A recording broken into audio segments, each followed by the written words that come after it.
আসসালামু আলাইকুম। ফারহানা নাজনীন মিম আপনাদের সবাইকে স্বাগত জানাচ্ছি অপরাজিতা বিডির লাইভ প্রোগ্রামে। আজ আমরা কথা বলবো বাংলাদেশ জামাতে ইসলামীর পলিসি সামিট ২০২৬-এর কিছু প্রস্তাবনা নিয়ে। সম্প্রতি জামাতে ইসলামী একটি পলিসি সামিট আয়োজন করেছিল। অনেকে বলছেন এটি একটি নতুন চিন্তা, আবার অনেকে প্রশ্ন করছেন রাজনীতি মানেই কি শুধু ঘোষণা, নাকি সত্যিই ভবিষ্যৎ নিয়ে কোনো কার্যকর চিন্তা এর মধ্যে আছে। এই সামিটে নারীদের বিষয়গুলো নিয়েও আলাদা করে কিছু কথা বলা হয়েছে। আর আজ আমাদের সঙ্গে আছেন শিক্ষক, লেখক এবং রাজনৈতিক বিশ্লেষক মার্দিয়া মমতাজ, যিনি এই সামিটে একজন প্যানেলিস্ট হিসেবে ছিলেন। মার্দিয়া আপু, আসসালামু আলাইকুম। আপনাকে স্বাগত জানাচ্ছি আমাদের আজকের প্রোগ্রামে। ওয়ালাইকুম সালাম ওয়া রাহমাতুল্লাহি ওয়া বারাকাতুহু। অনেকেই প্রশ্ন করে যে এসব প্রস্তাবনা কি শুধুই কথার কথা ছিল, নাকি সত্যিই আসলে এখানে বাস্তবিক অর্থে কোনো পরিকল্পনা ছিল। এই সামিটে যে বিষয়গুলো এসেছে সেগুলো কি সত্যিই ভবিষ্যতে বাস্তবায়নের চিন্তার জায়গা থেকে এসেছে। আরেকটি ব্যাপার বলা বলি হচ্ছে যে জামাতের কি আসলেই এই প্রস্তাবনাগুলো বাস্তবায়ন করার মতো ক্যাপাসিটি আছে। আচ্ছা, ভালো প্রশ্ন। আমি শুরু থেকে আসি। আসলে নির্বাচনী ইশতেহার বলতে যেটাকে বোঝায় সেটা হচ্ছে যে what we are going to do. যে কোনো একটা পার্টি তাদের ইচ্ছাগুলো বা স্বপ্নগুলো মানুষের সামনে প্রেজেন্ট করে। তো পলিসি সামিট অর্থাৎ অ্যাসপায়ারিং বাংলাদেশ 2026 যেটা ছিল 20th জানুয়ারি, সেটার আসলে উদ্দেশ্যটা ছিল আরেকটু বিস্তৃত। পলিসি কখন দরকার হয়? পলিসি দরকার হয় হচ্ছে যখন মানুষ একটা কাজ করতে চায় সেটা কিভাবে করবে। The how. ওকে? তো এই হাউ গুলাকেই তুলে ধরা হয়েছিল। আসলে এখানে অনেকগুলো ফিল্ড আছে ইশতেহারের। মোট ১৩ টা ফিল্ড আছে। তার মধ্য থেকে পলিসি সামিটে এই ডিটেইলস গুলো দেওয়া হয়েছে ৬ টা মেজর এরিয়া। তো যার কারণে সবগুলো দেওয়া যায় না সঙ্গত কারণে, নির্বাচনের কারণে এখন মিডিয়া প্লাস ডিপ্লোম্যাটদের সময় সবকিছু মিলে ফিল্ডের কাজের ব্যস্ততা যেহেতু বেশি, এর বেশি দেয়া যায় নাই। তো এটা হচ্ছে যে অনুষ্ঠানের একটা ওভারভিউ করলাম। আর পলিসি মানেই হচ্ছে যে কিভাবে এগুলো করা হবে। কারণ যেকোনো মানুষের সামনে তার প্রত্যেকটা মানুষ যখন সে মানুষকে স্বপ্ন দেখায়, তার নিজের একটা স্বপ্ন থাকে। আবার সে মানুষের সাথে এটা রেলেভেন্সটা বলে যে এইজন্য আমি আপনাদের জন্য এটা চাচ্ছি। কিন্তু বাস্তবতা হচ্ছে যে এই স্বপ্ন সবসময় হাতের নাগালে থাকে না। তো পলিসি সামিট হচ্ছে এটা একটা টেস্ট যে এই স্বপ্নগুলো কতটুকু হাতের নাগালে আছে সেটা বোঝার এবং বোঝানোর একটা প্রোগ্রাম ছিল। এখন আরেকটা যেটা প্রশ্ন ছিল যে এখানে আসলে যা করতে চাচ্ছে একটা দল, তাদের সেটার সামর্থ্য আছে কিনা। বাংলাদেশে ২০২৬-এর বাস্তবতাটা হচ্ছে যে আসলে প্রত্যেকটা দল এখন যারা ফিল্ডে আছে তারা প্রত্যেকেই নতুন। ৩ টা দলের হেডকে যদি আমি বলি, জামাত, বিএনপি এবং এনসিপি, তার ৩ টা দলের হেড তারা জীবনে কখনো এমপি হন নাই। একজন তাও প্রতিযোগী ছিলেন, একবার কন্টেস্ট করেছেন, ডক্টর শফিক, কিন্তু বাকি ২ জন সেটাতেও ছিলেন না। এবারে যদি আসি যে বিএনপি নামের দলটার আগে দেশ পরিচালনার অভিজ্ঞতা ছিল, কিন্তু সেই বডিটা কিন্তু এখন নাই। যার কারণে তারা যদি এখন একটা সরকারে যায় বা যেতে চায় অথবা বিরোধী দলে যায় বা যেতে চায়, তাদেরকে ফুল ফ্রেশ বডি নিয়ে ঢুকতে হবে। একই কথা ৩ টা দলের জন্যই প্রযোজ্য। এখন এই জায়গায় এসে আসলে আমি কি করলাম, আমি কি স্বপ্ন দেখলাম সেটা আমার করার বাস্তবায়ন করার ক্ষমতা আছে কিনা, এটা দেখা আসলে পুরোপুরি এটাকে প্রেডিক্ট করা সম্ভব না। এখন আমি এক কথায় বলে দিতে পারতাম যে আমি পারব। কিন্তু আমি আসলে পারবো কিনা সেটা বোঝার জন্য আমার কাছে কিছু প্যারামিটার দরকার। এখন যেকোনো পলিসিকে বাস্তবায়নের জন্য ৩ টা জিনিস লাগে। একটা জিনিস হচ্ছে সিস্টেম, একটা জিনিস হচ্ছে মানুষ, আরেকটা জিনিস হচ্ছে গভর্নেন্স, গুড গভর্নেন্স, অর্থাৎ যে চালাবে তার একটা সদিচ্ছা। এই ৩ টাকে যদি আমি যাচাই করি, সদিচ্ছা আছে। দ্বিতীয়ত হচ্ছে মানুষ আছে কিনা। এখানে একটা ব্যাপার হচ্ছে জামাত ইসলামী দাবি করছে যে আমাদের মানুষের মধ্যে সেই সততা আছে এবং যাদেরকে সততা দিয়ে সততা মানুষের মধ্যে মানুষকে ইন্সপায়ার করার মতন ক্ষমতা আছে। এটার একটা প্রমাণ হিসেবে জামাত যেটা বলে সেটা হচ্ছে যে 2001 থেকে 2006 পর্যন্ত জামাতের যে 2 জন মন্ত্রী 3টি মন্ত্রণালয়ে কাজ করেছেন এবং কোন রকমের কোন দুর্নীতির রেকর্ড পাওয়া যায় নাই, তারা কিন্তু এক্সিস্টিং বডি নিয়েই কাজ করেছেন। তারা ওখানে ঢুকে আমূল পরিবর্তন করে ফেলেন। আরেকটা থাকে হচ্ছে সিস্টেম। সিস্টেমের মধ্যে কিন্তু সবাই, জনগণ, আমলাতন্ত্র সবকিছুই আসে। তো এখানে একটা ব্যাপার হচ্ছে 24-এর আন্দোলনের পরে আসলে আমরা এটা একটা ডিফল্ট কথা যে আমরা এটা চাইতেই পারি যে জনগণের মধ্যে সেই সদিচ্ছাটা আছে। এখন সেটাকে কাজে কে কদ্দূর পরিণত করতে পারে, কে কদ্দূর এটার থেকে লাভ উঠিয়ে নিয়ে আসতে পারে, এটার উত্তর দিতে হলে আমাদেরকে সময়ের অপেক্ষা করা ছাড়া আসলে উপায় নেই। আচ্ছা, তো আপনার কথার সূত্র ধরেই যদি বলি তাহলে আসলে যে জোটই ক্ষমতায় আসুক না কেন, মোটামুটি একটা অনভিজ্ঞ ক্যাবিনেট আমরা পেতে যাচ্ছি। একটা কথা, যেটা করলো এখানে আমি অনভিজ্ঞ না বলে আমি এখানে বলবো ফ্রেশ। ফ্রেশ, ওকে। আচ্ছা, তো আমি যদি প্রশ্নে চলে যাই আবার যে জামাত তো এরকম একটা পলিসি সামিট মনে হয় প্রথমবারের মতো করলো। এরকম কোনো কনসেপ্টের আগে কখনো কেউ নিয়ে এসেছে কিনা আমার জানা নেই। তো মেইনলি আসলে আপনাদের উদ্দেশ্যটা কি ছিল? এই যে নারীদের জন্য স্পেসিফিক্যালি যদি আমি বলি যে নারীদের জন্য যে আলাদা করে একটা আলোচনা, এটা কি আসলে কোনো নতুন ভাবনা থেকে নাকি জামাতের মধ্যে প্র্যাকটিসটা অনেক আগে থেকে আছে যে তারা নারীদের ব্যাপারটাতে অনেক বেশি কনসার্ন? এখানে একটা ইস্যু হচ্ছে কি, দেশের জনশক্তির 50% তো হচ্ছে নারী, এবং জামাতেরও মোট জনশক্তির 43 থেকে 46% হচ্ছে নারী। তো এইটাকে অ্যাভয়েড করার তো কোনো কারণই নেই। ক্ষেত্র বিশেষে যেহেতু জামাতের একটা বৈশিষ্ট্য হচ্ছে এটা তো এর নেতা কর্মীদেরকে পয়সা দেয় না, উল্টো তাদের কাছ থেকে পয়সা চায়। সুতরাং আচ্ছা, এখানে কিন্তু প্রত্যেকেরই একটা পেশা আছে, বিশেষ করে পুরুষদেরকে তার জীবিকা নির্বাহের জন্য কাজ করতে হয়। মহিলারা কিন্তু এখানে একটু বেশি সুবিধা পান, তারা ফিল্ডে কাজ করতে পারেন বেশি, এবং বার্ষিক পরিকল্পনা থেকে শুরু করে সব জায়গায় অর্জনের ক্ষেত্রে মহিলাদের অর্জন কিন্তু বেশি। হুম, তো এইগুলোকে যদি মাথায় রাখি সেক্ষেত্রে এই পলিসি নতুন কিছু না। এবং আমাদের একটা বৈশিষ্ট্য হচ্ছে এখানে মহিলা বিভাগ এবং পুরুষ বিভাগ দুইটা পৃথক স্তম্ভের মতো। এখানে মহিলা বিভাগের একদম তৃণমূল থেকে শুরু করে কেন্দ্র পর্যন্ত বডি আছে, ঠিক যেরকম পুরুষদের তৃণমূল থেকে শুরু করে কেন্দ্র পর্যন্ত বডি আছে। হ্যাঁ, এখন একটা থানার যিনি দায়িত্বে থাকেন পুরুষ এবং মহিলা, তাদের মধ্যে একটা ল্যাটারাল যোগাযোগ থাকে এবং এটা একটা বডির মাধ্যমেই থাকে যে যাতে শরীয়তের সীমাগুলোকে পালন করা যায়।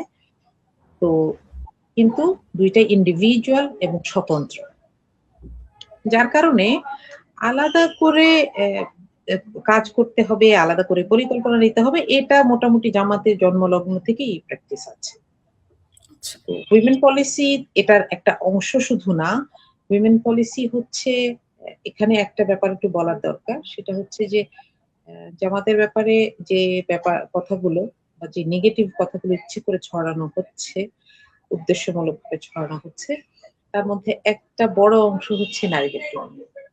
হুম, সেক্ষেত্রে ওই যে 13টা পলিসি থেকে আসলে এই 6টাকে প্রেজেন্ট করার মধ্যে 6টার মধ্যে খুবই মোস্ট ইম্পর্টেন্ট 6টার মধ্যে নারী পলিসিটাকে রাখার এটা একটা কারণ ছিল যে আমরা আমরা দেখিয়েছি যে আমাদের সদিচ্ছাগুলো কি কি এবং অলরেডি কি কি জিনিস আমাদের ভেতরে প্র্যাকটিসে আছে। আচ্ছা আপু, আমরা দেখেছি বা মিডিয়ার থ্রুতে যেটা আমরা জেনেছি যে এই সামিটে নারীদের পড়াশোনা বা নারী শিক্ষার ব্যাপারে কিছু পদক্ষেপ নেওয়ার কথা বলা হয়েছে, যেমন স্টাইপেন্ড দেয়া বা টিউশন ফ্রি করে দেওয়ার মতো কিছু প্রপোজাল আমরা দেখতে পেয়েছি। তো এই জায়গাটিতে আসলে জামাত অ্যাকচুয়ালি কি করতে চায়?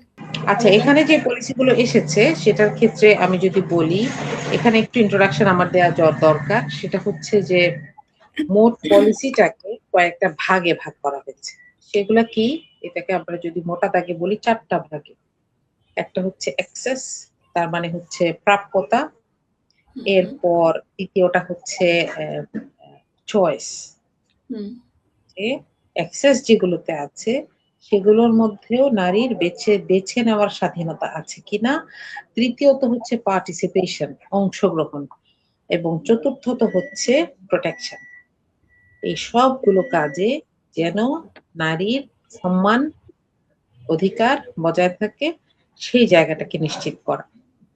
জি। এখানে অ্যাক্সেসের ক্ষেত্রেই কিন্তু এডুকেশনের কথাটা চলে আসে। আমাদের দেশে প্রাথমিক শিক্ষার ক্ষেত্রে শিক্ষার হার কম ছিল, কিন্তু এখন কিন্তু ব্যাপারটা উল্টা।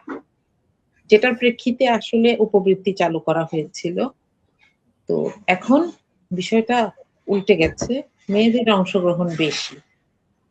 প্রাথমিক, মাধ্যমিক এবং উচ্চ মাধ্যমিকে। কিন্তু পার্থক্যটা কোথায় গিয়ে হচ্ছে? পার্থক্যটা হচ্ছে এখানে অনার্সে গিয়ে একটা ড্রপ আউট হয়ে যাচ্ছে। কারণ উপযুক্ত শিক্ষা প্রতিষ্ঠানের অভাব, আবার খরচের একটা বিষয় থাকে। কারণ আমরা দেখেছি যে এখন যে পরিমাণ ছাত্রছাত্রী প্রতি বছর এইচএসসি পাস করে, তার হয়তো 1/3 পরিমাণ হচ্ছে সরকারি ইউনিভার্সিটি এবং ন্যাশনাল ইউনিভার্সিটির আন্ডারে যে কলেজগুলো, সেগুলোতে অ্যাকোমোডেট করা যায়। তো প্রাইভেট ইউনিভার্সিটি মানেই একটা অনেক বড় খরচের ধাক্কা। দেখা যায় এই জায়গায় এসে ড্রপ আউট হচ্ছে। যদিও এত বড় একটা দায়িত্ব রাষ্ট্রের পক্ষে নেওয়া একটু কঠিন, কিন্তু জামাত যেটা বলেছে যে মেরিটোক্রেসির ভিত্তিতে যারা সরকারি ইউনিভার্সিটিতে পড়ছে তাদেরকে ফ্রি করে দেওয়া হবে। এবং মজার ব্যাপার হচ্ছে এখানে খরচ কিন্তু খুব বেশি না। আমি নিজে সরকারি ইউনিভার্সিটিতে পড়েছি। আমি হয়তো পুরা ৪ বছর মিলে ২০-২৫ হাজার টাকা খরচ করেছি, এরকম একটা বিষয়। তো যারাই এই জায়গাটাতে আসবে তাদেরকে এই জায়গা এটা ফ্রি করে দেওয়ার মাধ্যমে আসলে মেধাবী ছাত্রীদেরকে তুলে আনা, তাদেরকে এমফেসাইজ করা, তাদেরকে এম্পাওয়ার করার একটা ব্যবস্থা, যেটাতে নামে মাত্র খরচ হতে পারে, সেরকম একটা অফার রাখা হয়েছে। হ্যাঁ? এটা ছাড়াও মেয়েদেরকে শিক্ষায় নিরাপদ শিক্ষা ব্যবস্থা, বা যে আমরা ৪ টা কথা বলেছি, নিরাপত্তার ক্ষেত্রেও বেশ কিছু পদক্ষেপ আছে। আমার মনে হয় আমরা আ আ আপাতত এটুকুতে আচ্ছা আপু, আপনার ড্রপ আউটের প্রসঙ্গে আমার একটা কথা মনে হলো যে অনেক মেয়েরাই আছে যারা পড়াশোনার একটা যেকোনো একটা সার্টেন লেভেলে যাওয়ার পরে যে কোনো কারণেই হোক তারা ড্রপ আউট হয়ে যায়। এটা হতে পারে হাই স্কুলে, হতে পারে কলেজে, ইউনিভার্সিটিতে। এখন এই ড্রপড আউট যারা, তারা যদি ফার্দার আবার আসলে পড়াশোনায় ব্যাক করতে চায়, ইন দ্যাট কেস এই এই গোষ্ঠীটার জন্য কি কোনো অপরচুনিটি থাকবে যে একটা সার্টেন একাডেমিক গ্যাপ থাকলে সে আবার ওই জায়গাটা থেকে শুরু করতে পারবে বা এরকম কিছু? আচ্ছা, এটা কিন্তু নতুন করে ব্যবস্থা নেওয়ার মতন কিছু নাই। ড্রপ আউটরা যদি ইউনিভার্সিটি, বিশেষ করে আন্ডারগ্রেডের পরে, আন্ডারগ্রেডে এসে কেউ যদি ড্রপ আউট হয় তার কিন্তু ফিরে আসার সুযোগ থাকে। প্রাইভেট ইউনিভার্সিটি গুলো তো এ ব্যাপারে দরাজহস্ত। সরকারি বিশ্ববিদ্যালয়ও এ ব্যাপারে কিছু কিছু বিশ্ববিদ্যালয় ছাড়া বাকিগুলো এ ব্যাপারে সেকেন্ড টাইম, থার্ড টাইম পরীক্ষা দিতে দিচ্ছে। হ্যাঁ, এটা একটা সুযোগ আছে। তবে একটা ব্যাপার হচ্ছে যে এখন কিন্তু আমাদেরকে একটা জিনিস বুঝতে হবে। এই যে সার্টিফিকেট সেভি একটা শিক্ষা ব্যবস্থা, আমরা heavy in certificates but very much light in skills, তাই না? এরকম একটা জায়গায় চলে আসছি। তো এইটার ক্ষেত্রে কিছু এটা অবশ্য ঠিক এই পলিসির আন্ডারে না, এডুকেশন পলিসির আন্ডারে এবং ইউথ পলিসির আন্ডারে কিছু কথা এসেছে, আমি একটু উল্লেখ করতে চাই, যদিও ওইটা আমার এক্সপার্টিজের বিষয় নয়। সেখানে যেটা এসেছে যে কেউ যদি যে কোনো পর্যায়ে, শিক্ষা জীবনের যে কোনো পর্যায়ে সে চায় যে আমি একটা কোর্স করব এবং আমি একটা স্কিল ডেভেলপ করব এবং এরপরে আমি জব ফিল্ডে চলে যাব, তাহলে তাকে সেখানে একটা লোন দেয়া হবে। এই লোনটা কিন্তু হাতে দেওয়া না। এই লোনটা হচ্ছে সরকার তাকে ওই কোর্সটার বিলটা পে করে দেবে। বুঝে গেল? এটা এক ধরনের স্কলারশিপ, তাই না? তো এখানে আসলে এমফেসাইজ করা হচ্ছে যে এই যে সার্টিফিকেট হেভি একটা এডুকেশন সিস্টেম আমাদের, সেটা থেকে বের হয়ে এসে একটু জব ওরিয়েন্টেড প্রিপারেশন যেন মানুষ নিতে পারে এবং দ্রুত আ ইনকামের দিকে যেতে পারে, হ্যাঁ? যেটা দরকার। তো সেই সুযোগ তো মেয়েদের জন্য অবশ্যই আছে। সেখানে এই যে অ্যাক্সেস কথাটা বললাম, এই অ্যাক্সেস এর ক্ষেত্রে অ্যাক্সেস এর ব্যাপারটাকে যদি আমি একটু বাংলায় বুঝাইতে চাই, সেই ব্যাপারটা হচ্ছে যে আমি আমার এলাকায় একটা দোকান আছে। আমি যাই বা না যাই, আমি জানি যে আমি যাবো এবং আমাকে আমি যেটা চাইবো সেটা দিতে বাধ্য। এটাই হচ্ছে অ্যাক্সেস। হ্যাঁ? সেক্ষেত্রে প্রত্যেকটা মেয়ের জন্য এটা একটা সংবাদ যে whenever you are ready, you'll be served here. হ্যাঁ? পুরা রাষ্ট্রের education system plus skill development সিস্টেমটা এইটা অফার করব। আপু একটা স্পেসিফিক বিষয়ে যদি আমি জানতে চাই যে ইডেন এবং বদরুন্নেসা কলেজকে একীভূত করে যে একটা মহিলা বিশ্ববিদ্যালয় করার যে একটা প্ল্যান বা একটা প্রস্তাবনা, এই ব্যাপারটা নিয়ে আসলেই একটা কেমন যেন মিশ্র ধরনের প্রতিক্রিয়া দেখতে পাই আমরা। তো এই ব্যাপারটিকে আসলে আসলে আপনারা নারীদের আহ, স্বার্থের বিবেচনায় কিভাবে ডিসক্রাইব করবেন? যেমন আমি যদি আচ্ছা, স্পেসিফিক্যালি বলি, আমি ইডেন বা বদরুন্নেসা থেকে পাশ করা বা রানিং স্টুডেন্ট, এরকম কিছু মানুষের সাথে কথা হয়েছে যারা খুব সিনসিয়ারলি অপোজ করেছে এই প্রপোজালটি। কেন? কারণটা কি? মানে ওদের কথা হচ্ছে যে আমরা তো একটা ইউনিক আইডেন্টিটি নিয়ে আছি বা ছিলাম, এখন তাদের তো এই ইউনিক আইডেন্টিটি থাকছে না। ইউনিভার্সিটি, আমি নিজে একটা ইউনিভার্সিটিতে পড়েছি, ফিল্ডে এসে দেখেছি যে আমার যা জানা দরকার ছিল আমি তার হয়তো 50% জানি। আমাকে জবে এসে নতুন করেই শুরু করতে হয়েছে, যদিও আমি অ্যাপ্লাইড সায়েন্সের ছাত্রী। এই জন্য ব্যাপারটা একটু এরকম। থিওরিটিক্যাল জায়গা হলে হয়তো আরেকটু কাভারেজ থাকতো। তো এটা আসলে ইউনিভার্সিটি আসলে মানুষকে একটা কালচার শেখায়, এবং ইউনিভার্সিটি থেকে যেটা হয় মানুষ একটা কনফিডেন্স পায় দেখছি। এখন মেয়েদের জন্য আইডেন্টিটি তৈরি করার চাইতে ইম্পর্টেন্ট ব্যাপার হচ্ছে তার ভেতরে সেই পার্সোনালিটিটা তৈরি করা, তার ভেতরে সেই ওয়ার্ল্ড ভিউটা তৈরি করা। ইডেন বা বদরুন্নেসা হচ্ছেটা কি এখন? যেহেতু ন্যাশনাল ইউনিভার্সিটির আন্ডারে দুইটা কলেজ, আমরা দেখি যে সারা বছর এই 7 কলেজের ফাইট চলছে। খুবই স্বতন্ত্র, খুবই ইউনিক কিছু ডিপার্টমেন্ট আছে এখানে, যেখানে সুন্দর রিসার্চ হয়, এবং যে শিশু শিশু কল্যাণ থেকে শুরু করে চাইল্ড ডেভেলপমেন্ট থেকে শুরু করে কিছু জায়গায় চমৎকার কাজ হয়, কিন্তু সেগুলো হাইলাইট হচ্ছে না। তারা একটা ওই যে একটা দূরে তাদের একটা অথরিটি, সেটার কারণে। একই জায়গায় থাকা দুইটা কলেজ পাশাপাশি, তাদের মধ্যে আরেকটু সমন্বয় করা গেলে, এবং এটা যদি একটা স্বতন্ত্র ইউনিভার্সিটি হয়, তাহলে এখান থেকে অনেক বেশি ফসল তুলে আনা সম্ভব। আচ্ছা। এখানের ছাত্রছাত্রী এবং শিক্ষক শিক্ষিকাদের যে ডেডিকেশন আছে এবং তাদের যে রিসোর্স আছে, খুবই খুবই সম্ভব যে এশিয়ার সর্ববৃহৎ মহিলা ইউনিভার্সিটি এবং রিসার্চ থেকে শুরু করে বিভিন্ন রকম ইউনিক কিছু সার্ভিস এখান থেকে প্রোভাইড করা সম্ভব, তাই না? তো এটা যদি মাথায় থাকে, তাহলে এক্স স্টুডেন্টদের আইডেন্টিটি তো আর কেউ ডিস্টার্ব করছে না, তারা তো এটা বলতেই পারেন। কিন্তু এখানে আরো বেশি ফ্রুটফুল হবে যারা আসছে তাদের জন্য। কারণ এই বিংশ শতাব্দীর দুনিয়াটা কিন্তু আলাদা, একবিংশ শতাব্দীর দুনিয়াটা কিন্তু আলাদা, তাই না? যারা আগে পড়েছেন তারা একরকম জীবনযাপন করেছেন, কিন্তু এখন এটার দরকার অনেক বেশি।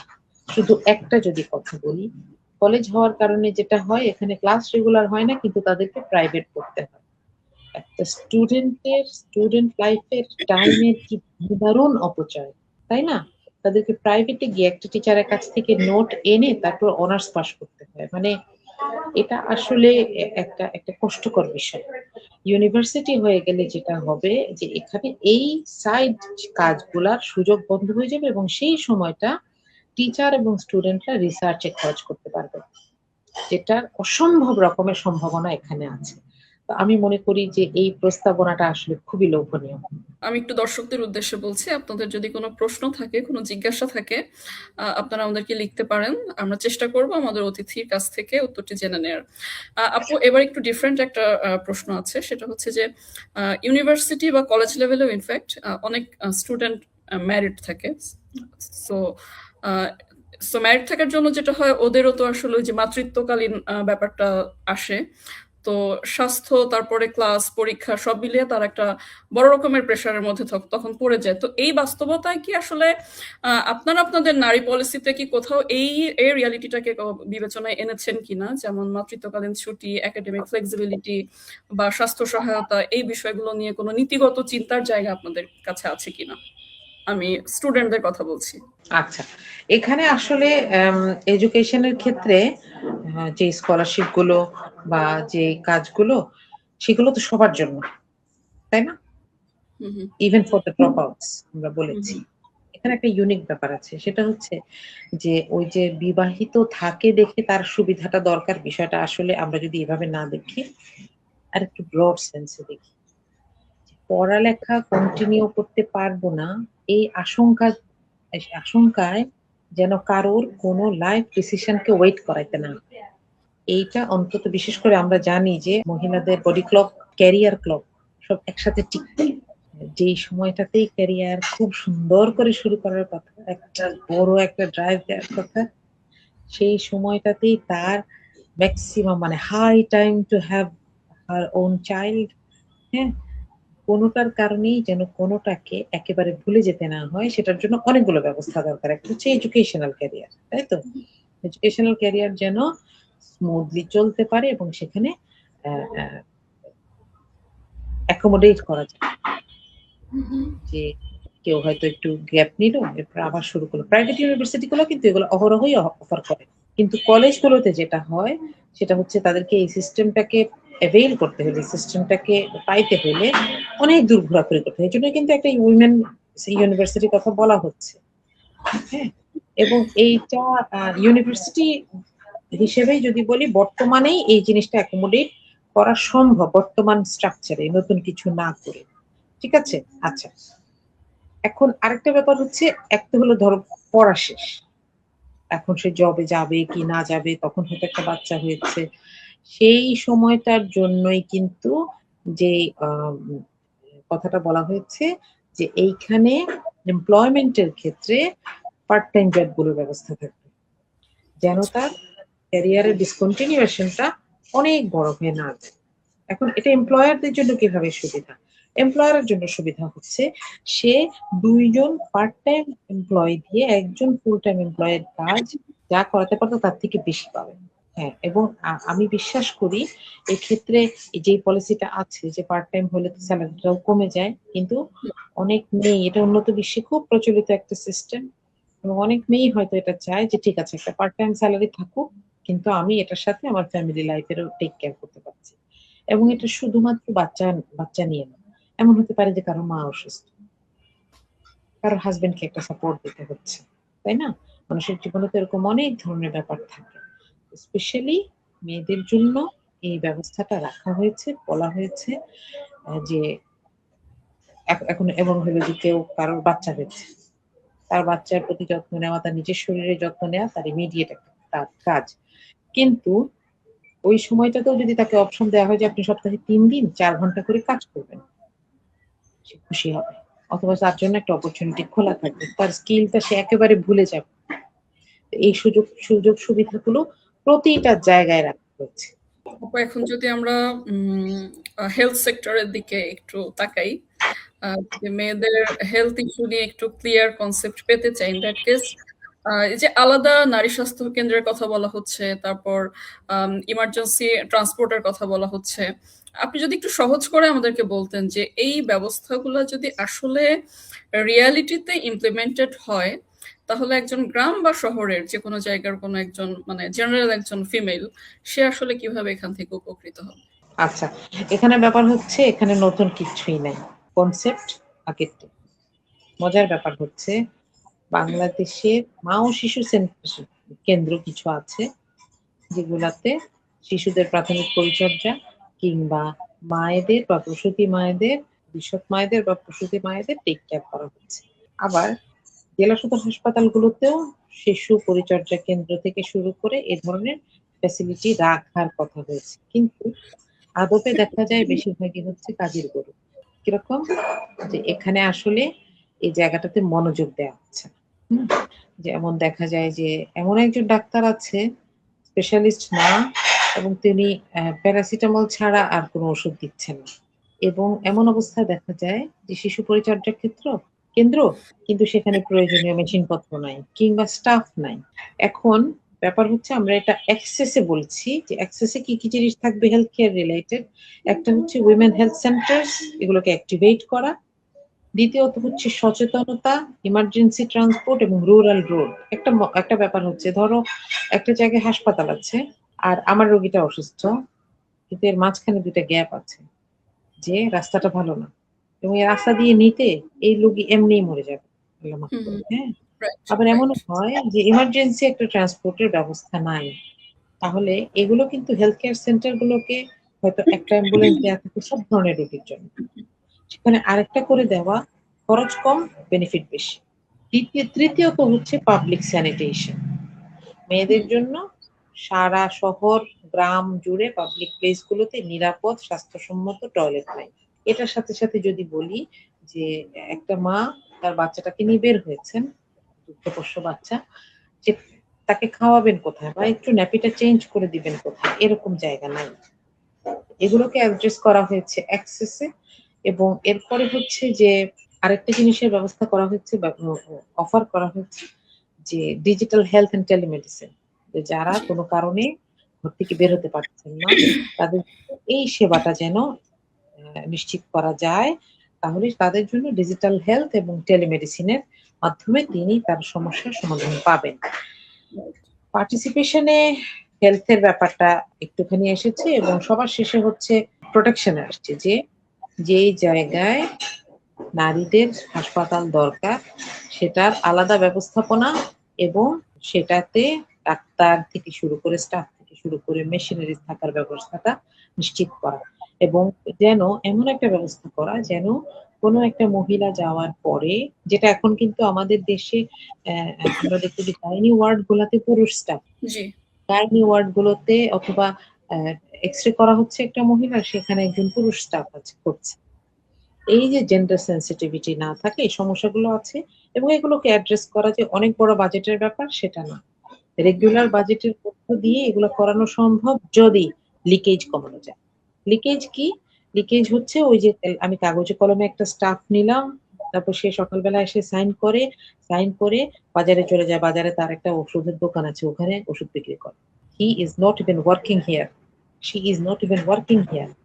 হ্যাঁ, এই লিকেজ গুলো কমানো গেলে আসলে এক্সিস্টিং ইনফ্রাস্ট্রাকচার দিয়েই এই সেবাগুলোকে মানুষের দরজায় পৌঁছায় দেওয়া সম্ভব। খুব কঠিন কিছু না। বুঝাতে পারলাম? জি আপু, ধন্যবাদ আপনাকে। আপু, এখন যদি আমি আসলে উইমেন ওয়ার্কপ্লেস নিয়ে একটু কথা বলতে চাই। অনেকেই আসলে আমরা কাজ করি, অনেকে কাজ করতে চায়, কিন্তু কাজের জায়গায় গিয়ে যে সমস্যাগুলোতে আমরা পড়ি ইউজুয়ালি, যে স্পেশালি যখন তারা আসলে মা হয় বা ওই জার্নিটাতে থাকে, অনেক জায়গায় দেখা যায় যে ম্যাটারনিটি লিভ নাই, তাকে জব কুইট করে যেতে হচ্ছে।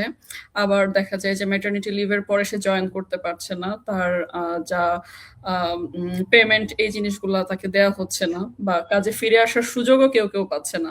তো এই জায়গাগুলোতে তো আসলে বাস্তবে যেটা হয়, মানে ডিসক্রিমিনেশনের লেভেলটা তো খুব হাই। আমার মনে হয় যে বাংলাদেশের একটা বেশ উল্লেখযোগ্য সংখ্যক কর্পোরেট অফিসগুলোতেও এই প্র্যাকটিসটা আছে, যে তারা ম্যাটারনিটি লিভের পরে তারা আর এসে জয়েন করতে পারে না। তো এই চ্যালেঞ্জগুলো আসলে ফেস করার জন্য জামাতের পলিসিতে কি কোনো চিন্তা ভাবনা আপনাদের আছে কিনা? আচ্ছা, এখানে প্রথমত পলিসি যেভাবে কাজ করে, পলিসি তো হচ্ছে জেনেরিক, এবং যেহেতু এটা একটা গভর্নমেন্ট পলিসি হিসেবেই চিন্তা করা হচ্ছে, সেহেতু এখানে কিন্তু ওইটুকু চিন্তা করা হবে যে একটা গভর্নমেন্টের হাত আসলে কতটুকু লম্বা। এখানে আমি দুইটার কথা উল্লেখ করতে চাই, সেটা হচ্ছে যে এখানে একটা কথা বলা হয়েছে যে প্রথমত সরকারি প্রতিষ্ঠানগুলোতে কিন্তু এখনই নির্দেশনা আছে প্রত্যেকের একটা চাইল্ড থাকতে হবে, সেটাকে প্রাইভেট গুলোকেও উৎসাহিত করা, এবং আমরা জানি প্রাইভেট প্রতিষ্ঠানগুলোর একটা সিএসআর থাকে, কর্পোরেট সোশ্যাল রেসপন্সিবিলিটি। তাদেরকে বলা যে তোমরা দূরে গিয়ে দান খয়রাত না করে সেইটা দিয়েই তোমাদের এমপ্লয়ীদের এইটুকু কেয়ার নাও, তাদেরকে এটাতে বাধ্য করা খুব কঠিন কিছু না। এটা একটা মনিটরিং সেল থাকতে হবে, এবং এটা দিয়ে এটা করা সম্ভব। দ্বিতীয়তটা হচ্ছে যে আমরা আমাদের মহিলাদের ক্ষেত্রে দেখি যে বিভিন্ন জায়গায় তাদের চাকরি হচ্ছে, কাজ করছেন, কিন্তু লিডারশিপ বা ডিসিশন মেকিং জায়গায় তাদেরকে দেখা যায় কম। এটার জন্য এখন একটা নিয়ম আছে যে কোম্পানি হতে হলে 1/3 মহিলাকে বডিতে রাখতে হবে। তো দেখা যায় কি এই জায়গাগুলোকে আবার ঝামেলা হয়। এই জায়গাগুলোতে কি করেন, চেয়ারম্যানের হয়তো তিনি তার স্ত্রীর নাম দিলেন, এমডি হয়তো তার মেয়ের নাম দিলেন, এরকম করে একটা ফ্যামিলি দেওয়া হয়। হ্যাঁ, রাইট। এখানে একটা রেস্ট্রিকশন আছে, সেটা হচ্ছে যে এক পরিবারের সদস্য এতজনের বেশি থাকা যাবে না, কিন্তু এটা আসলে মানা হয় না। হ্যাঁ, এখানে আমি আমি এটা শুরুতেই বলছিলাম যে এখানে আসলে বাংলাদেশের সিস্টেম নাই, সিস্টেম ইজ দেয়ার, কিন্তু এখানে ওই যে লিকেজ বেশি, যে আসলে ওটার প্রয়োগ হচ্ছে কিনা সেই অথরিটিটা কে এটা আইডেন্টিফাই করা নাই। দুই, কেউ যদি ওই সিস্টেমটা না মানে তাকে কি শাস্তি দেওয়া হবে বা তাকে কি শাস্তিমূলক প্রসেসের মধ্যে দিয়ে যেতে হবে সেটারও কোনো ব্যবস্থা উল্লেখ নেই বেশিরভাগ ক্ষেত্রে। তো এইগুলো ইন্ট্রোডিউস করার মাধ্যমে এবং আগে যে এক্সিস্টিং সিস্টেম সেটাকে ক্যারি অন করার মাধ্যমে ইনশাআল্লাহ এই পলিসিগুলোকে খুব সুন্দর করেই ইমপ্লিমেন্টেশন করা সম্ভব। আপু তারপর আমরা যদি ডিফারেন্ট সেক্টরের দিকে যাই, যেমন কৃষি বা অন্য প্রফেশন, যেমন আহ, যারা হচ্ছে রাস্তাঘাট এগুলার যে কাজ করে, মানে শ্রমিক, যারা শ্রমিক গোষ্ঠী যেসব নারী, তাদের মজুরিটা সবসময় পুরুষের চেয়ে কম হয়। সো এই জায়গাটিতে কি আপনাদের কোনো পরিকল্পনা আছে কিনা? তারপরে চা বাগানের অবশ্যই। শ্রমিকদের কথা যদি বলি, তারা তো একেবারে, মানে এটা আমরা চিন্তাও করতে পারি না যে how do they live. So এই জায়গাটিতে আপনারা কিভাবে চিন্তা করছেন? আচ্ছা, এখানে একটা ব্যাপার হচ্ছে, প্রথমত সকল প্রতিষ্ঠানকে পে স্কেলের আন্ডারে নিয়ে আসা, এটা গুড গভর্নেন্স এর একটা অংশ, সেটা আমি বলছি। আর দ্বিতীয়ত হচ্ছে যে এখানে আমরা খুব গুরুত্ব দিয়ে একটা জিনিস উল্লেখ করেছি, সেটা হচ্ছে যে standardised pay for equal work. আমরা বলছি না যে ইকুয়াল পে অনলি। হুম। ইকুয়াল পে মানে কি? আমি পুরুষের সমান চাই, নো, আমি কারো সমান চাই না। আমি চাই একটা কাজের জন্য যে শ্রমমূল্য নির্ধারণ করা হবে সেটা নারী হোক পুরুষ হোক এই কাজ করুক তাকে দিতে হবে। এটার কারণে কিন্তু আরেকটা বেনিফিট আমরা পাবো, সেটা হচ্ছে চাইল্ড লেবার কমে যায়। চাইল্ড লেবার কেন এত জনপ্রিয়? কারণ চাইল্ড লেবারকে অল্প পয়সা দিলে হয়, কিন্তু আমরা যখন বলছি standardised pay for equal work, সেখানে কিন্তু আসলে আমি, সে যেই হোক, নারী পুরুষ শিশু যেই হোক, তাকে একই পেমেন্ট করতে হবে। তাহলে আর মানুষ কেন বাচ্চা দিয়ে কাজ করাতে চায়, তাই না? রাইট। আপু আপনার অনুমতি নিয়ে আমি দর্শকের একটি প্রশ্ন নিচ্ছি। উনি জি। লিখেছেন এভাবে যে অনেকেই অনেক প্রমিস করছেন, বিভিন্ন প্ল্যানের কথা বলছেন। আমার প্রশ্ন হচ্ছে, একজন ফুল টাইম হাউসওয়াইফের সোশ্যাল রিকগনিশন এবং তার কাজের অ্যাকনলেজমেন্টের জায়গায় আপনাদের কোনো পরিকল্পনা আছে কিনা? ফুল টাইম হাউসওয়াইফ হিসেবে যারা রোল প্লে করছে তাদের সেইভাবে গুরুত্ব দেওয়া হচ্ছে না। পলিসি মেকিং, ডিসিশন মেকিং এ তাদের পার্টিসিপেশন বাড়ানোর জন্য, সোশ্যাল অ্যাওয়ারনেস বাড়ানোর জন্য সরকারিভাবে কোনো ইনিশিয়েটিভ নিয়ে কি চিন্তা করা হয়েছে? মানে আই মিন, যদি আপনারা, জামাত যদি ক্ষমতায় যায়। এখানে একটা বিষয় হচ্ছে যে একজন হাউসওয়াইফ আসলে কার জন্য কষ্ট করেন? তার ফ্যামিলির জন্য। ফ্যামিলির জন্য।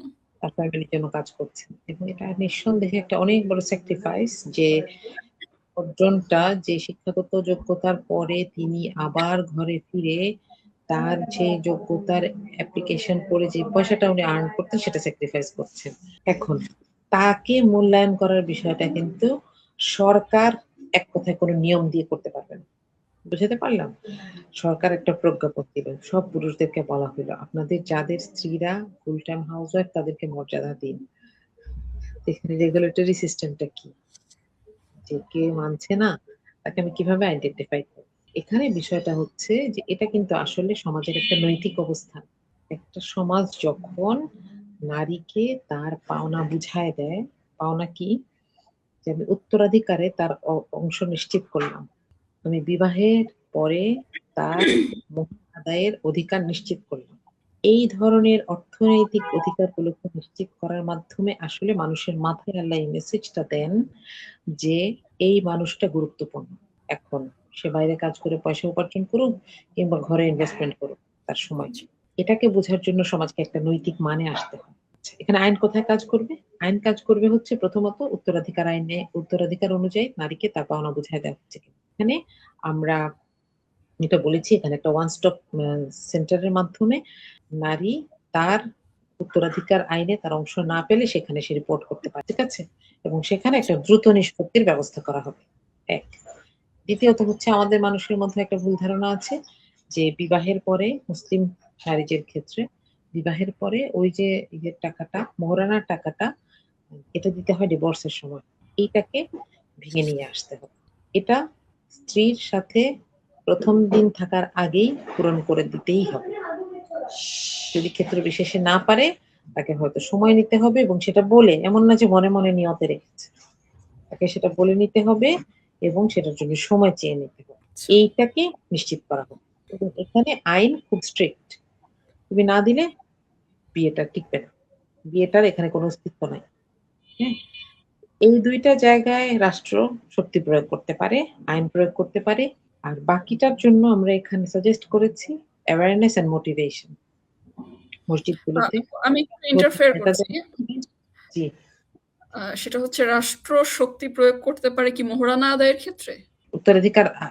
উত্তরাধিকার আদায় এবং মোহরানার ক্ষেত্রে কেউ যদি এটা কেস করে যে আমাকে এটা দেয় নাই, ওকে, হ্যাঁ, সেখানে একটা সালিসি সিস্টেমের মাধ্যমে এটা নিয়ে কথা বলা সম্ভব। এই স্ট্রাকচার আচ্ছা। আমাদের আছে। ওকে, ঠিক আছে? আর বাকিটার জন্য অ্যাওয়ারনেস এন্ড মোটিভেশন জি। এগুলো নিয়ে কথা বলা যায়। আশা করছি আমাদের দর্শক তার প্রশ্নের উত্তর পেয়েছে। আপু, এবার আমি একটু নারীর পলিটিক্যাল পার্টিসিপেশনের টপিকে যেতে চাচ্ছি যে রাজনীতিতে নারীদের অংশগ্রহণ নিয়ে তো আসলে অনেক কথা হয়, কিন্তু স্পেসিফিক্যালি যদি আমরা দেখি যে দলগুলো যখন মনোনয়ন দেয় কোনো ইলেকশনের আগে, তখন দেখা যায় যে যত নারী আমরা দেখি কোনো রাজনৈতিক দলের, তার একটা মিনিমাম পার্সেন্টেজকেও আমরা দেখি না যে ইলেকশনে পার্টিসিপেট করতে বা ওই উদ্যোগটা নিতে দলের পক্ষ থেকে। এবং আমি যদি জামাতের কথা বলি, তাহলে জামাত মনে হয় এক্ষেত্রে সবচেয়ে বেশি পিছিয়ে। তো একজনকেও আমরা এখন পর্যন্ত দেখি নাই যে তারা সরাসরি জাতীয় নির্বাচনে অংশ নিতে দিয়েছে বা তারা নিয়েছে। তো এই জায়গাটাতে কি পরিবর্তন আনাটা আসলে খুব বেশি কঠিন, নাকি মানে আপনারা আসলে কিভাবে চিন্তা করছেন ব্যাপারটিতে? আচ্ছা, এখানে আমি একটা ভুল ধারণা আগে ভাঙি। এখানে জামাত পিছায় নাই। এটা হচ্ছে গত 15 বছরে ফ্যাসিস্টের আমলেও জামাত সারা দেশে ওয়ার্ড কমিশনার জিতে এসেছেন, নির্বাচিত হয়েছেন। তার মানে কি কন্টেস্টেন্ট আরো বেশি ছিলেন। ওয়ার্ড কমিশন ছিলেন 38 জন, ঢাকায় ছিলেন 3 জন, ভাইস চেয়ারম্যান ছিলেন 48 জন সারা দেশে, এবং ইউনিয়ন পরিষদ মেম্বার নির্বাচিত ছিলেন 116 জন, এবং সরকারের বিভিন্ন মেয়াদে সংরক্ষিত মহিলা আসনে 6 জন দায়িত্ব পালন করেছেন বিভিন্ন সময়। তাহলে 2026-এর নির্বাচনে এরকম কেন হইল? প্রথম কথা হচ্ছে জুলাই সনদে যেই ওয়াদাটা করা হয়েছে সেটার বাধ্যবাধকতা কখন আসবে? এর পরের নির্বাচন থেকে, তাই তো? এখন তো জুলাই সনদ পাস হয় নাই। এখন জামাত কি এটা সুযোগ নিচ্ছে? না, এটা সুযোগ নিচ্ছে না। আমরা জানি যে এখানে চরমোনাইয়ের সাথে একটা কোয়ালিশন টাইপের ছিল, যেটা পরে ভেঙে গেছে। এবং এটা কখন ভেঙেছে? যখন আসলে আর নতুন করে ওই সিটগুলো শুরু থেকে ছাড়ার চিন্তা ভাবনা করার কারণে হচ্ছে যে এটা ছাড়াও আরো কিছু দল, এখন তো মোট 10টা দল একসাথে একটা কোয়ালিশন করেছে। তো সেখানে আসলে নারী প্রার্থী দেওয়ার জায়গাটা আসলে হয়নি। হুম। আর আমরা যদি এটাকে একটু আরেকটু দেখি যে এনসিপি থেকে যে 2 জন নারী প্রার্থী দাঁড়িয়েছেন তাদের সর্বতোভাবে সহযোগিতা করছে, সেটার ক্ষেত্রে তো কোনো আসলে দ্বিমত নাই। হ্যাঁ, তো এটা জামাত ইনশাল্লাহ এর পরের নির্বাচনে 5% কেউ ছাড়িয়ে যাবে বলে আমার বিশ্বাস, যেভাবে তৃণমূল থেকে তৈরি করা হচ্ছে। তবে এখানে একটা জিনিস আমাদেরকে খেয়াল রাখতে হবে, সেটা হচ্ছে যে বাংলাদেশের আর্থসামাজিক পরিস্থিতি কিন্তু ডিফারেন্ট, তাই না? আমরা দেখছি, আমি যদি আপনাকে বলি যে গত 2 সপ্তাহেরই আপনি ঘটনা প্রবাহ দেখেন, বাংলাদেশে অন্তত 20টা জায়গায় নারীদের সাথে দুর্ব্যবহার করা হয়েছে। আজকেও হয়েছে, গতকালও হয়েছে। গতকাল নোয়াখালীতে, তার আগের দিন লালমনিরহাটে, আর 1 সপ্তাহ আগে ভোলায় চরফ্যাশনে, হ্যাঁ, এবং এগুলো গায়ে হাত দেওয়ার মতন অবস্থা। তো নারীরা অল্প কিছু কাজ করছেন, সেখানেও এই ধরনের অবস্থা। আমাদেরকে আসলে বুঝতে হবে যে আমরা একজন যখন প্রার্থী দিব, তিনি তো 5 বছরের জন্য কাজ করবেন। তার সেই প্রোটেকশন দেওয়া, তার এলাকায় তাকে সেই জায়গাটা দেওয়া, এটার জন্য কিন্তু আমাদের রাষ্ট্রীয়ভাবে একটা সিস্টেম দরকার, রাষ্ট্রীয়ভাবে একটা সিকিউরিটি চিন্তা ভাবনা করা দরকার, এবং মানুষেরও মাইন্ডসেটের বিষয় আছে। ঠিক আছে? আসলে আমাদেরকে আসলে অপেক্ষা করতে হবে, একটা ভালো সময় আসবে। কিন্তু আমি বলবো যে যেহেতু বিভিন্ন স্থানীয় সরকার নির্বাচনে জামাত সক্রিয়ভাবেই মহিলাদের অংশগ্রহণ নিশ্চিত করেছে, তো এটাতে পলিসির কোনো বাধা নাই। আচ্ছা, আপু, আপনার কথার মানে আপনার ইনফরমেশনের সূত্র ধরে যদি বলি, এই যে রিসেন্টলি আমরা যা দেখতে পাচ্ছি যে বিশেষ করে আরেকটি রাজনৈতিক দলের নেতা কর্মীদের পক্ষ থেকে জামাতের মহিলা কর্মীদের উপরে যে একটা মানে ন্যাক্কারজনক যে আচরণ বা হামলা হুমকি, এই জায়গাগুলো থেকে জামাত কি শুধু নিন্দা জানিয়ে বিবৃতি দিয়েই কি ক্ষান্ত হচ্ছে? আমরা দেখেছিলাম যে একটা 31 তারিখে একটা সমাবেশের ডাক দিয়েছিল তারা, যেটা অনিবার্য কারণবশত স্থগিত করা হয়েছে। মানে এই জায়গাগুলোতে আসলে কি আইনগত কোনো পদক্ষেপ নেওয়া হচ্ছে কিনা, বা আইনগত পদক্ষেপ নেওয়া হচ্ছে। আচ্ছা। এফআইআর করা হচ্ছে, সিইসির কাছে জানানো হচ্ছে এবং যেটা আগেও ছিল হয়তো এত কড়া চিন্তা করে নাই দেখে এত কড়াকড়ি ভাবে পালন করা হয়নি। প্রত্যেকটি টিমের সাথে পুরুষ সদস্যদের একটি সিনক্রোনাইজেশন এর ব্যবস্থা হচ্ছে। কিন্তু তারপরেও আমি বলব যে আসলে যখন রাজনীতির দুর্বৃত্তায়ন হয়ে যায় তখন আসলে এই স্ট্যান্ডার্ড গুলো মেনটেন করা অনেক কঠিন এবং মায়েদের অপমানগুলো, বোনদের অপমানগুলো আসলে সারা পুরোটা সমাজের জন্যই একটা অপমানজনক ব্যাপার, তাই না? অপমানজনক। তো এটার ব্যাপারে আসলে আমাদেরকে অনেক বেশি প্রতিবাদ মুখর হওয়া দরকার, যেটা আমরা দেখছি না এখন। আমাদের মানবতাও একটু সিলেক্টিভ, তাই না? আমরা রাইট। চিন্তা করি এখনো ২৪-এর পরেও এখন আমরা চিন্তা করছি যে if this is not my party man, so let it be. এটা আসলে খুবই দুঃখজনক। আপু, আমাদের একজন দর্শক একটি প্রশ্ন করেছে যে টেকনাফ থেকে তেঁতুলিয়া একজন নারী নিরাপদে একা চলতে পারবে বলেছিলেন। এটা করতে জামাতের কতদিন লাগবে বলে মনে করেন? মানে উনি আমার যেটা মনে হয় উনি মিন করেছে জামাত ক্ষমতায় আসার পরে কতদিন আপনারা সময় নেবেন। তো যেখানে এই প্রশাসন এখনই দিনে দুপুরে নারী হেনস্থা করছে কিন্তু কোনো ধরনের সহযোগিতা করছে না, ক্ষমতায় গেলে এই একই প্রশাসন দিয়ে নিরাপত্তা নিশ্চিত করা সম্ভব বলে আপনি মনে করেন কিনা? উত্তরটা একই সাথে হ্যাঁ এবং না। প্রশাসন আসলে একটা টুল। প্রশাসন কিভাবে বিহেভ করবে, প্রশাসন ন্যায়ের পথে কতটুকু থাকবে, প্রশাসন কতটুকু পক্ষপাতিত্ব করবে, প্রশাসন সত্যকে কতখানি মাথার উপর তুলে রাখবে না লুকাবে, এটা নির্ভর করে প্রশাসনের ফিলসফি তাদের উপরে।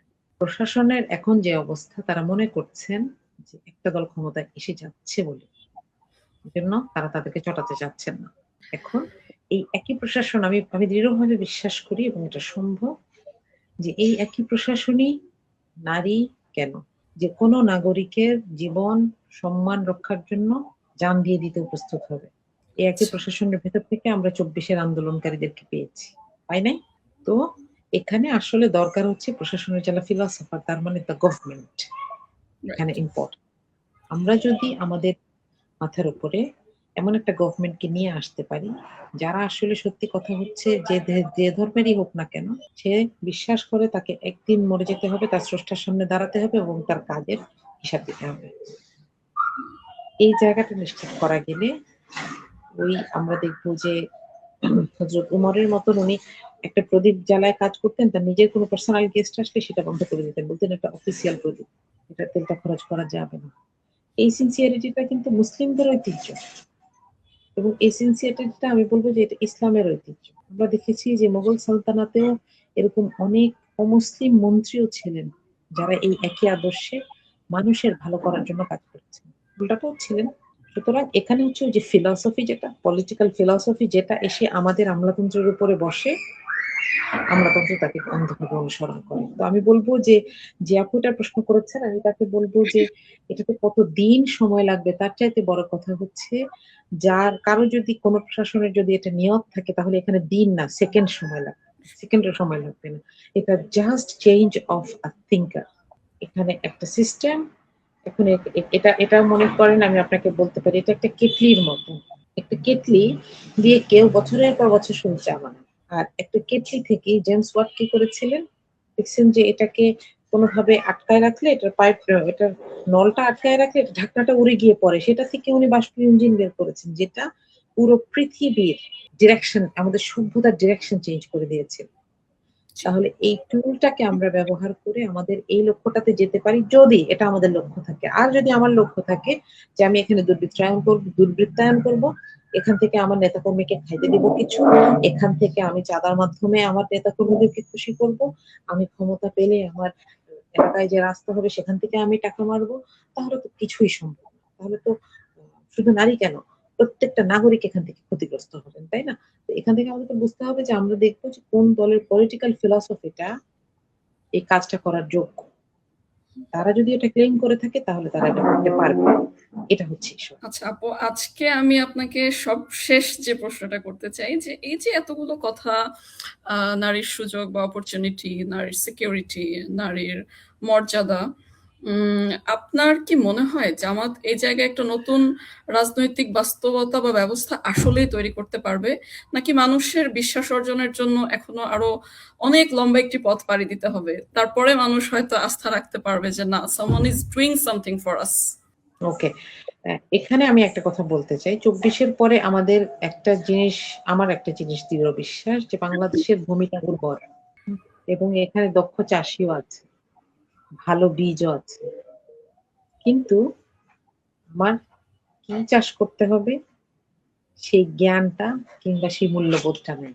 তো এখানে পুরোটা ফিল্ড রেডি এবং এখানে যারাই এসে এটার দাম বুঝবেন এবং সেটাকে কাজে লাগাতে পারবেন, আমি বিশ্বাস করি এখান থেকে মেক্সিমামটা বের করে আনতে তার অনেক কষ্ট হবে না। হ্যাঁ? এখন আমাদেরকে তো একটা সিস্টেমের মধ্য দিয়ে আসতে হয়, তাই না? গণতান্ত্রিক সিস্টেমের মধ্য দিয়ে আসতে হয়। যদি আল্লাহ চান, যদি দেশের মানুষ চায়, তাহলে এমন একটা দলকে দায়িত্ব দিতে পারে যারা এই কথাগুলো চিন্তা করছে। এখন ভালো কথা তো সবাই বলে। পরে তো আবার চেহারাটা বদলে যায়। তাই না? জি। এটার জন্য আমরা অতীত ইতিহাসের দিকে তাকাবো। কোন দল সরকারে থাকা অবস্থায় তাদের চেহারা বদলে গিয়েছিল? কোন দল দায়িত্ব পেলে তাদের চেহারা বদলে গিয়েছিল? কাদের উল্টোটা হয়েছিল? আমার মনে হয় এই পাস্ট রেকর্ডকে একটু এনালাইসিস করার মতো ম্যাচিউরিটি আমাদের থাকা দরকার। হুম? আমরা একটু চিন্তা করতে পারি, আমরা একটু যাচাই করতে পারি। হ্যাঁ? এবং এরপরে আমরা তাদেরকে সিলেক্ট করতে পারি। এখানে আমি একটা কথা বলে রাখি, অনভিজ্ঞতা কখনো কোনো অযোগ্যতা না। অনভিজ্ঞতাকে মানুষ কাটিয়ে উঠতে পারে কিন্তু অসততাকে কাটিয়ে উঠতে পারে না। কারণ অসততা মানুষের যোগ্যতাগুলাকে খেয়ে ফেলে ঘুণের মতন, তাই না? এজন্য আমরা কাকে প্রাধান্য দিব এটা বোঝার জন্য এই কয়েকটা শব্দকে মনে রাখা এবং সেটা অনুযায়ী আমাদের অতীতকে যাচাই করে সামনে এগিয়ে যাওয়ার প্ল্যান করাটাই মনে হয় ভালো হবে। আমি একটা কথা বলে শেষ করব। সেটা হচ্ছে যে আমি একটা কথা পড়েছিলাম আর আমার এটা খুব কষ্ট লাগে এটা মনে হইলে যে ইতিহাসের সবচাইতে বড় শিক্ষাটা হচ্ছে যে মানুষ ইতিহাস থেকে শিখে না। বাংলাদেশের ক্ষেত্রে এই কথাটা সত্যি। বাংলাদেশে বারবার ফেসিস্ট ফিরে আসে। কেন? কারণ আমরা ভুলে যাই, আমরা মাফ করে দেই। বাংলাদেশে বারবার অত্যাচারী আসে। কেন? বাংলাদেশে বারবার রক্তপাত হয় রাস্তায় ছাত্রদের, বাচ্চাদের। কেন? আমাদেরকে জায়গাগুলো বুঝতে হবে। এই চেইনটাকে যদি আমরা এই সাইকেলটাকে যদি আমরা কেটে দিতে না পারি তাহলে আমাদেরকে কিন্তু এটাকে বহন করে নিয়ে যেতে হবে আরো অনেকদিন। তাহলে আমাদেরকে খুব সিনসিয়ারলি হতে পারে আমার ভোট একটা, হতে পারে এই একটা ভোটে কিচ্ছু হয় না। কিন্তু বিন্দু, বিন্দু বালুকার কণা মিলেই একটা সিন্ধু। মরুভূমি হয়। তাই না? সিন্ধু হয়। আমাদেরকে এটা মনে রাখতে হবে যে আমার ভোটটা ম্যাটার করে। আমার ভোটটার মূল্য আছে এবং আমাকে বুঝে শুনেই এই অধিকারটাকে প্রয়োগ করতে হবে। মার্দিয়া মমতাজ আপু, আপনাকে অসংখ্য ধন্যবাদ। আপনি অনেক ব্যস্ত মানুষ। আমাদের সাথে অনেক খোলামেলা কথা বলেছেন। অপরাজিতা বিডির পক্ষ থেকে আপনাকে জানাচ্ছি আবারও কৃতজ্ঞতা। অপরাজিতাকেও অনেক ধন্যবাদ আমাকে কথা বলার সুযোগ করে দেওয়ার জন্য এবং এই প্ল্যাটফর্মটা মেয়েদের জন্য বিশেষ করে আমাদের দেশের নারীদের জন্য যে কাজ করে যাচ্ছে দীর্ঘ সময় ধরে আমি সেটার প্রশংসা করছি এবং আমি চাই এরকম প্ল্যাটফর্মগুলা আরো অনেক অনেক দিন সুন্দর সুন্দর কাজ করুক। যারা শুনছেন আজকের আলোচনা যদি আপনাকে ভাবতে শেখায়, প্রশ্ন করতে শেখায়, তাহলেই মূলত আমাদের এই ছোট্ট একটু পরিশ্রমের সার্থকতা। আমাদের ওসমান হাদির কথা অনেক বেশি মনে হয়। অনেক দিন হয়ে গেছে এখন পর্যন্ত আমরা হাদি হত্যার বিচারের কোনো দৃশ্যমান অগ্রগতি দেখতে পাইনি। আমরা খুব দৃঢ় কণ্ঠে বলতে চাই, ইন্টারিম ওসমান হাদি হত্যার বিচার করো। জাস্টিস ফর ওসমান হাদি। আমি ফারহানা নাজনীন মিম ছিলাম আপনাদের সাথে। আজকের মতো বিদায় নিচ্ছে অপরাজিতা বিডির পেজ থেকে। ভালো থাকবেন, অপরাজিতা বিডির সাথেই থাকবেন। আসসালামু আলাইকুম।